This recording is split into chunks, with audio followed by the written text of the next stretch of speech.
Olá pessoal, Bruno Marques aqui para mais um episódio do Speedcast. Dessa vez o episódio número 6. Sexto episódio. Eu tenho mais uma honra, um prazer de chamar meu amigo Guilherme. Guilherme, se apresente. Fala de você. Vamos lá, tudo bom, galera? Fala rapidamente de você. O Guilherme eu conheci há alguns anos atrás no Comércio Exterior. O Comércio Exterior me deu o Guilherme aí como presente. Guilherme, me conta aí um pouquinho da sua história, da Supéria. Bom, vamos lá. Pessoal, a Supéria é uma empresa que ela já, esse ano, 2023, ela está fazendo 20 anos de mercado. Nós iniciamos as operações aqui no Espírito Santo em 2003. Em 2005 nós abrimos a unidade de Santa Catarina. Só que a Supéria, ela sempre foi uma empresa, sempre não, até o ano de 2014, ela tinha um foco assim muito intenso no segmento têxtil, né? Hoje nós somos os maiores fornecedores de insumos para a indústria têxtil no Brasil, a nível de fios e fibras para fiação. Só que a partir de 2014 a gente fez uma virada de chave e pensamos, a gente já tem estrutura em Vitória, temos o Fundap, temos estrutura em Santa Catarina, temos incentivo fiscal em Santa Catarina. Por que não explorar as operações por conta e ordem e encomenda em outros segmentos? Então, em 2014 foi quando a gente realmente acordou para esse segmento de conta e ordem e encomenda. E de lá para cá a gente vem explorando diversos segmentos. 2016 foi quando a gente teve a oportunidade de começar a ter um relacionamento comercial, profissional. Rápido, né? Exatamente. Foi quando a gente entrou no segmento de rochas. E a sua diretoria é qual, Guilherme, na Supéria? Hoje eu sou diretor comercial na empresa. Assim, minha carreira ao longo da Supéria, eu entrei na Supéria. Na verdade, não era nem Supéria, né? A gente era Green Import. A gente fez essa criação de marca Supéria Trading Solutions, no ano de 2019. A Green continuou como razão social, né? E eu entrei na empresa em 2006. Entrei no comércio exterior sem saber nada. Então, assim, passei praticamente por todas as áreas da empresa. E em 2010 eu tive a oportunidade de se tornar sócio da Supéria. E as coisas foram acontecendo, a gente foi crescendo. Hoje eu sou diretor comercial de todo o grupo. A gente tem escritório em Hong Kong, um escritório na China, um escritório nos Estados Unidos. Cara, que legal. A empresa ela vem que era em outros países também. Escritório em Hong Kong, China, Estados Unidos, Santa Catarina, Rondônia. Aqui no Brasil, a filial... Nós temos uma unidade aqui no Espírito Santo, né, que a gente tem 35 colaboradores. Temos mais uma unidade em Santa Catarina, com mais 35 colaboradores. E temos a unidade de Rondônia, que nós temos 2 colaboradores em Rondônia. Entendeu? A gente opera basicamente aí pelos portos. Eu acabei atropelando tudo aqui. Pessoal, só lembrando para vocês que esse episódio é para a gente falar de incentivos fiscais. E aí, ninguém melhor do que o Guilherme tá aqui, né? Guilherme, vamos lá. Na minha cola aqui, quais são os principais benefícios fiscais? Incentivos fiscais. Como eu devo falar? Benefício, incentivo, mesma coisa, né? Parecido. Incentivo fiscal, vamos levar nessa vamos, assim, a denominação ela não muda. Vamos. Incentivo fiscal. Quais são os principais que você enxerga no Espírito Santo e no Brasil? Certo. Bom, assim, a nível de incentivo fiscal, todo estado ele possui o seu incentivo fiscal. Seja para importação, seja para industrialização, seja para comercialização. Tá? Hoje o Espírito Santo ele é reconhecido basicamente por alguns incentivos. Importação e incentivos para empresas de comércio atacadista. Importação a gente trabalha basicamente com 2 incentivos aqui no estado. Um é o Fundap, é um dos mais conhecidos, né? E nós operamos com ele. Nós temos também o benefício do incentivo do Invest, né? E o estado ele tem alguns benefícios que não são linkados, não são voltados para a importação. Eles são linkados à importação, para operações posteriores à importação. Que é o que tem atraído muitas empresas que não necessariamente são importadoras aqui para o nosso estado, que é o Compete Atacadista, né? E que é o benefício também para empresas de e-commerce, né? Que é o benefício para venda não presencial. Compete e-commerce. Exatamente. Eu sei, algumas grandes empresas estão aqui no estado por isso, é verdade. Sim. Muito bem lembrado. O seu incentivo, você tem uma filial em Rondônia. Vamos lá, só para eu te explicar. Nós temos a unidade Vitória, Espírito Santo, na qual que aí a gente tem você acabou de comentar os incentivos. Fundap e Invest. Ok. São incentivos voltados para a importação. Tá? Nós temos Santa Catarina, que também nós temos um incentivo voltado para a importação, que é o TTD, Tratamento Tributário Diferenciado. E nosso terceiro incentivo fiscal é de Rondônia. E ele tem alguns diferenciais se a gente for fazer uma análise comparativa com relação aos incentivos do Espírito Santo e Santa Catarina.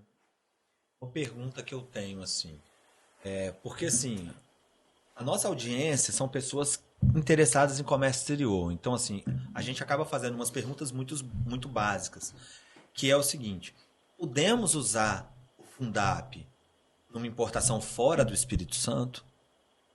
Sim, hoje a legislação ela é muito clara, né? Sempre existiu uma briga muito forte entre os estados que a gente chama de guerra fiscal.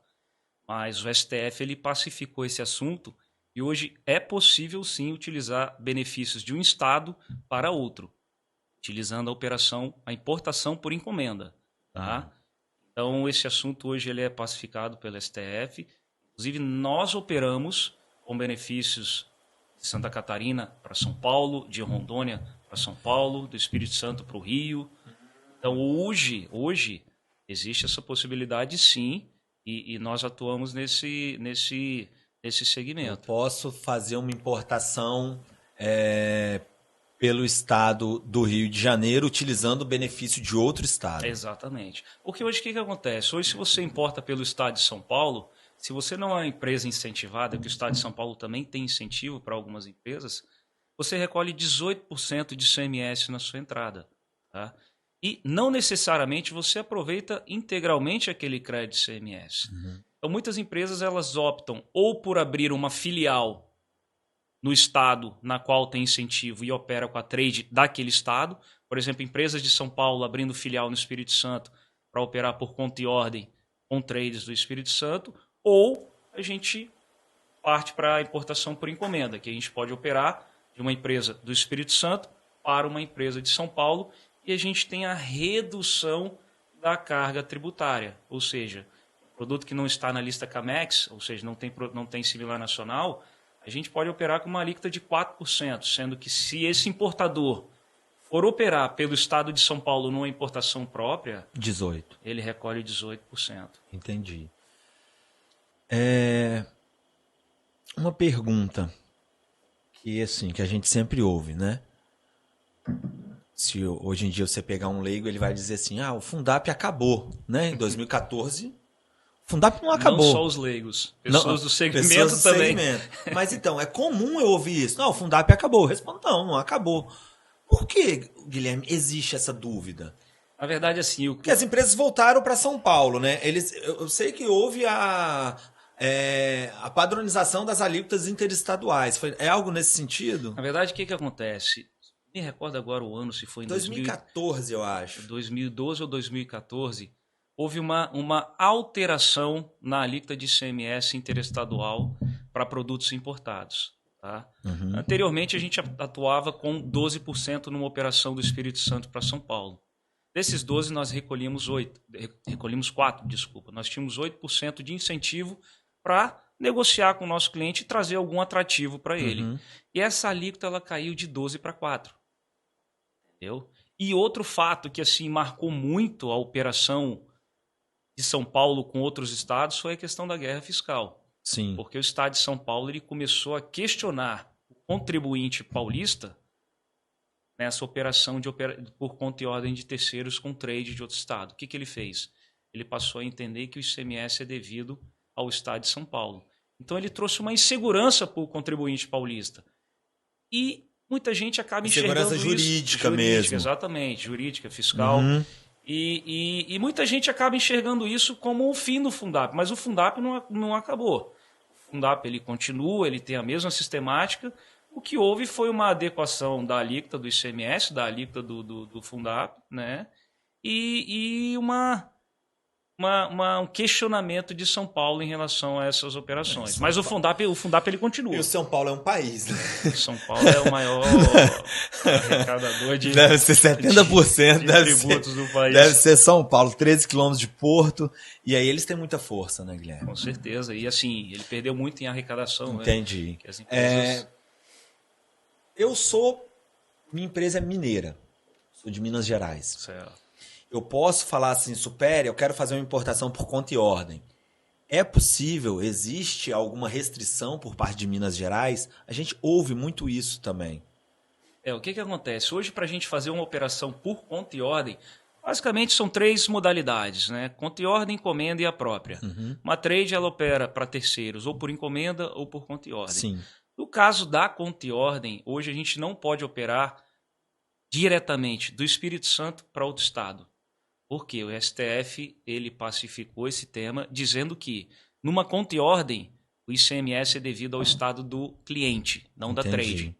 Então, nesse caso, a trade não teria nenhum incentivo. É do dono da mercadoria. Exatamente. Tá? Então, existem 2 formas de um cliente de Minas ou de qualquer outro estado. Ou de São Paulo, por exemplo. Exatamente. Utilizar o serviço de uma trade. Tá? A primeira maneira dele operar é ele abrindo uma filial dentro do estado da trade. Nesse caso, ele pode operar por conta e ordem de terceiros. Tá? Ok. Se ele não quiser abrir uma filial dentro do estado da trade, se ele quiser continuar dentro do seu estado, ele pode utilizar a operação por encomenda. E a Supéria, no sul, ela é maior do que em Vitória? São parecidas, né? Os tamanhos, a quantidade de colaboradores. Mas por que o sul é tão vantajoso? Eu vejo tantas empresas indo para o sul do Brasil.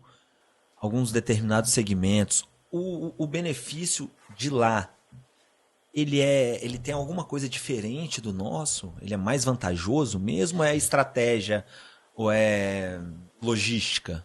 Vamos lá, hoje quando a gente pensa em importar, em importação, ele é um estudo que ele vai muito além da questão fiscal, da questão tributária. Tá? A questão tributária, lógico que ela é extremamente importante ela ser analisada. Claro. Tanto que quando um cliente novo chega para nós, a gente faz todo um estudo tributário para ver qual o melhor cenário que a gente vai enquadrá-lo. Tá? E assim, a nível tributário, hoje Santa Catarina ela está em similaridade com o Espírito Santo. O que acontece é o seguinte, o Espírito Santo ele ficou um pouco para trás a nível logístico marítimo. Inclusive, eu tive o prazer de conhecer o André, diretor comercial da Imetame, aqui na recepção. E assim, é extremamente gratificante a gente ver que o Espírito Santo tem agora aí a possibilidade de ter um porto que terá capacidade de receber navios maiores com rotas direto da China, enfim. O que acontece? O Espírito Santo ele perdeu competitividade. Santa Catarina, quando nós começamos aqui em 2003... Porque, só rapidamente, a Supéria, ela é capixaba. A Supéria, ela nasceu aqui. Nasceu no Espírito Santo. Ela nasceu aqui. 2003 ela nasceu aqui, 2005 ela abriu em Santa Catarina. E Santa Catarina não era nada. A nível de estrutura logística, marítima. Hoje Santa Catarina, assim, está extremamente estruturada. Porto de Itajaí, Porto de Navegantes, Porto de Itapoá. E são portos com capacidade de receber grandes navios. Tá? Hoje o Espírito Santo ele tem essa limitação e não é nem por uma questão de calado. É por uma questão de giro de navio. Também Ele não consegue fazer o giro. E hoje você paga mais caro num frete marítimo da China para o Brasil. China é o maior parceiro comercial do Brasil, né? Hoje você tem um transit time aqui para Santa Catarina da China. Você tem em torno de 35, 40 dias. Para o Espírito Santo são 60, 65 dias. Isso, assim, Santa Catarina, ela criou... O diferencial não é tributário, né? Não é questão tributária. Não é tributário. É a questão logística. É a questão logística e, assim, logística internacional, tá? Porque a nível logístico nacional, nós estamos extremamente bem localizados. Extremamente bem localizados. Então, assim, com essa vinda do Porto Imetame aqui para o nosso estado... vejo que vai ser um up para o nosso estado fantástico. Eu vejo também, Guilherme, a desestatização da Codesa como algo positivo nesse cenário. Né? Eu tive a oportunidade de conversar com o Pedro também. E agora é privado, né? é mudança de cultura. Eu acho que eles vão tentar captar alguma coisa, não sei até que ponto, mas eu acho que o Espírito Santo, nos próximos anos, vai ter muito investimento em infraestrutura, tanto da Codesa, que é necessário eles fazerem investimento, isso deve estar em contrato, isso está em contrato, o contrato que eles assinaram. E imagina, né? Inclusive eu quero, pessoal, só falando aqui mais uma vez, tá? O André da Imetam esteve aqui conosco, no episódio anterior ao do Guilherme, e ele pediu para eu anotar que no primeiro semestre de 2025 nós teremos a primeira operação de container lá. Mas aí voltando aqui pra gente, eu acho que vou ter muito investimento. Eu acho que o que a Supere, o que você particularmente, né? Você é um cara muito comercial. O que você enxerga para os próximos anos para o nosso estado aqui? Para o comércio exterior capixaba? Olha, eu acho que realmente todas essas mudanças na qual a gente vem passando, Codesa, investimento de novos portos, isso tudo é muito bem visto para o nosso estado. Porque você acaba, assim, desengessando determinadas situações. O que vai para a iniciativa privada, ao meu ver, né, é uma posição minha, vejo que a coisa se torna mais veloz, né? Mais veloz. É outra tratativa. Então, assim, eu tenho grandes expectativas que realmente esses investimentos, eles saindo do papel, e pelo que eu percebi, vão sair, será extremamente benéfico para o nosso estado. Extremamente benéfico. Vai atrair. Eu vejo, empresa, Bruno, vai atrair indústria. Eu vejo que, assim, empresas que saíram do nosso estado por uma questão de competitividade, elas irão retornar para o nosso estado. Você tá bem. Elas irão retornar, porque, assim, a nível logístico, a gente consegue atender muitos estados saindo daqui do Espírito Santo. E o Espírito Santo, ele não tem só incentivo, como eu lhe falei, para importação. Ele tem incentivo para a operação posterior à importação. Sim. Que Santa Catarina já não tem isso. Já não tem. Aí é o que entra, o investe, o compete. Atacadista, venda não prejudicial. Entendi.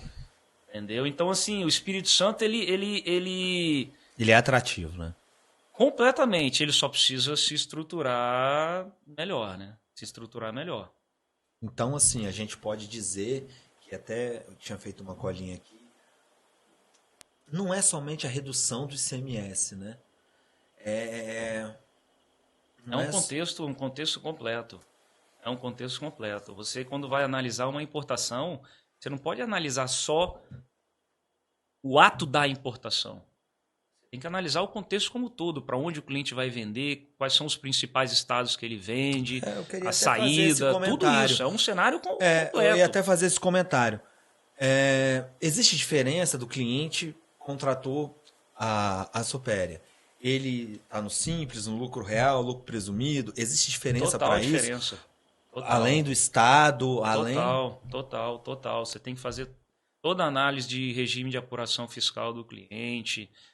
Você tem que entrar assim na operação de venda dele, para entender que tipo de margem que ele aplica na venda dele, para a gente entender o que a gente vai proporcionar de incentivo. Qual o incentivo que eu vou oferecer para aquele meu cliente? Qual é a melhor situação para ele? Então, assim, a gente entra a fundo na operação dele. O incentivo fiscal é somente uma parte de todo um contexto. Você tem que ir muito mais a fundo, além de uma questão tributária, que também é bem relevante. Sim. Guilherme, que bom te ter aqui, cara. Nosso 6º episódio. Queria, sim... Quero até que você faça suas considerações finais, cara, mas, quero te agradecer de verdade. Obrigado por tirar você lá da sua empresa, né? Tomar seu tempo. Eu sei que não é fácil para ninguém. Você vem, aparece aqui, enfim. Não é fácil fazer um convite e aceitar. E você topou. Valeu, cara. Isso é um prazer. Obrigado, é um prazer, cara. Eu acho que esse tipo de movimento que a Speed faz, eu acho que é assim, extremamente importante, não só para o Estado, mas para a população entender um pouco mais o que é o comércio exterior, a relevância do comércio internacional para o Espírito Santo, porque eu vejo que muitas vezes o capixaba ele não dá muito valor a... Não tem noção que o nosso Estado respira o comércio exterior. Não tem. Nós somos aí um dos maiores exportadores de vários segmentos. Sim. Então, assim, eu acho que esse movimento que vocês fazem, esse trabalho de compartilhar conhecimento é fantástico. Vocês estão de parabéns. Cara. Valeu. Vocês estão de parabéns. Obrigadão. Pessoal, 6º episódio foi pra conta. Eu espero que vocês tenham gostado. E se a audiência for alta, se tiver muito like, se tiver muito joinha pra cima lá, a gente continua, tá? Agora, se for um desastre, Guilherme, a gente vai ter que parar com isso aqui, gente. Então vamos dar uma força pra gente aí. Um abraço, pessoal. Valeu, galera.